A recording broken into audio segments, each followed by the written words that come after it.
हम उसको मार देंगे, हम छोड़ेंगे नहीं। उसका नाम रुपेश कुमार है, मेरा चचेरा भाई लगता है। चचेरा भाई लगता है? भाई लगता है। हम लोग हमेशा सोचते थे अपना भाई है। मेरे भैया यहाँ रहते नहीं है, बड़े पापा के बेटा बाहर रहते हैं। उसको हर चीज के लिए हम लोग सोचते अपना भाई है, कहीं जाने के लिए भी बोल देते थे। उसके बाद भी वो इतना हरकत किया।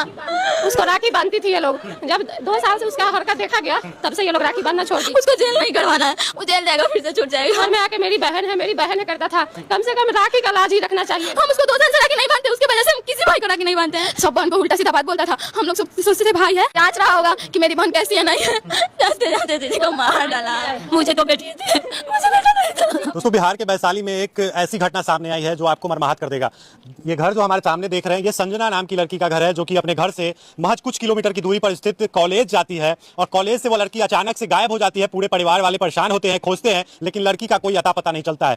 1.5 महीना बीत जाता है। उसके बाद खेत में दफनी हुई लाश जो है उस लड़की की मिलती है। 15 दिनों तक परिवार वाले जो है वो परेशान होते हैं। भगवानपुर थाना बगल में है जहां पे लड़की कॉलेज जाती है, और भगवानपुर थाना है, और जिस थाने में घर आता है वो गुरौल थाना है। तो गुरौल थाना कहता है कि भगवानपुर थाने में जाइए, और भगवानपुर थाना कहता है कि गुरौल थाने में जाइए। इस थाने के चक्कर में जो है 15 दिनों तक परिवार भटकता रहता है। और वही परिवार के घर पहुंचे हैं। ये बहन है, इधर बाबू, क्या नाम है? क्या नाम है? सालू भारती। क्या हुआ है आपकी बहन के साथ? मेरी बहन 27 तारीख को कॉलेज गई थी एडमिट कर लाने, वहाँ से वापस नहीं आई। मेरी मम्मी गई थाना में, गोरौल थाना। मैं पहले भगवानपुर थाना गई। भगवानपुर थाना वाला बोला कि गोरौल थाना जाइए, आपका गोरौल प्रखंड पड़ता है। गोरौल थाने में गई तो बोला कॉलेज भगवानपुर थाना में, आप भगवानपुर थाना जाइए। रोज़ रोज़ यहाँ से वहाँ दौड़ा रहा था। उसके बाद मेरी मम्मी एसपी के ऑनलाइन केस की साइबर से, उससे नहीं हुआ। साइबर वाला बोला था कि स्पीड पोस्ट कीजिए, हो जाएगा। वो भी किए, उससे भी नहीं हुआ। फिर से मम्मी थाना पे गई। परसों भी मेरी मम्मी थाना पे गई थी। पहले बोलता था कि तू उस लड़की बहुत जाती है, आ जाएगी, कुछ नहीं होगा, आ जाएगी, आप टेंशन मत लीजिए, ऐसा कर तो छोड़ दीजिए, आ जाएगी, शादी करके आ जाएगी। किसी के साथ भाग गई, वो जानता नहीं है। अगर जानता था किसी के साथ भाग गई तो हमको ढूंढ के ला के देता।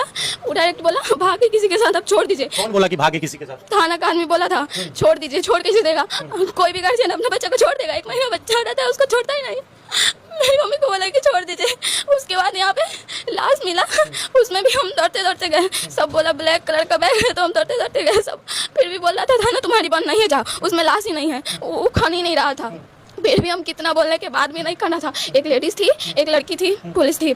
हम उसको बोले, वो हमसे सारा बात पूछी, उसके बाद भी नहीं दिखा रहा था। मेरे मामा जी वहाँ गए, फिर भी नहीं दिखा रहा था। हम लोग कितना बोले तो हमको बोल रहे तुम कौन है? गोरौल थाना का जो था या भगवानपुर थाना का जो भी था, वो पूछ रहा था हमसे। हमको बोला तुम क्यों आई हो, तुम कौन हो? हमने मेरी दीदी 1.5 महीना से नहीं मिल रही है। वो बोला थाना में कंप्लेन की थी। हमने थाना में भी कंप्लेन किए हैं, एसपी के ऑनलाइन केस किए, उसके बाद कोर्ट से केस किए हैं, फिर भी कोई कुछ नहीं।